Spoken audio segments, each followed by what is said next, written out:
Hivyo awali kwenye video tulionea ng'ombe wanaolisha kwenye majani mabichi na tunawaongezea nyasi kavu ili kuzuia kuhara. Inasaidia kurekebisha matumbo yao ili wapate samadi nzuri isiyotoka kama maji na kuifanya iwe thabiti zaidi. Hicho ni kitu wanachofanya wenyewe. Wanapata njaa ya malisho makavu wanapokula majani mabichi sana. Ukiangalia kwa karibu, huu ni mfano mzuri wa jinsi samadi bora inavyoonekana. Alikula malisho makavu na inarekebisha tumbo lake na kuwasaidia kusaga chakula vizuri badala ya kutoka tu moja kwa moja. Huu hapa ni mfano wa jinsi inavyoonekana. Kabla sijawaongezea nyasi kavu, walipokuwa wakila majani mabichi pekee. Na kwa hakika walikuwa na samadi ya majimaji sana.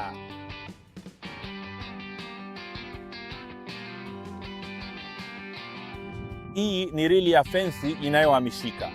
Ni rahisi sana kuhamisha fensi yako kwa kigari kidogo au rili kama hii kwa ajili ya mzunguko wa malisho. Hivyo kama tunavyoona hapa, tumewahamishia kwenye eneo jipya. Upande mwingine wameshalishwa na majani yataota tena, na upande huu tuna eneo jipya, inaitwa mzunguko wa malisho. Inaboresha ufanisi wa malisho au mashamba yako, chochote unacholisha, kwa asilimia kubwa sana. Hivyo kwenye lebo hii tuna namba ya ndama. Amezaliwa mwaka wa 2026. Na hiyo ndio maana ya hiyo 6.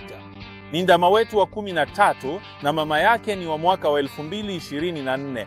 Ndio maana namba yake inaanza na 4. Hiyo ni namba ya mama na hii ni namba ya baba aliyepandishiwa kwa njia ya chupa. Huyu ndiye baba wa ndama. Upande wa nyuma nina tarehe ya kuzaliwa kwa ndama. Hii ni kwa ajili ya utunzaji wa kumbukumbu. Inasaidia kutunza kumbukumbu za ndama gani ni wa ng'ombe yupi kwa ajili ya kumbukumbu za baadaye. Hivyo tulicho nacho hapa ni kinga mwili kwa ajili ya matatizo ya mfumo wa upumuaji. Inazuia matatizo. Sio dawa ya kuua vijidudu, ni kinga mwili. Ni sindano ya puani na inasaidia kuzuia matatizo ya mfumo wa upumuaji. Kitu kinachofuata tulicho nacho hapa ni nyongeza ya madini ya multimin. Ni mililita 1 tu chini ya ngozi. Na kisha hapa tuna ile lebo niliyoelezea awali. Huyo ndiye mama wa ndama huyu.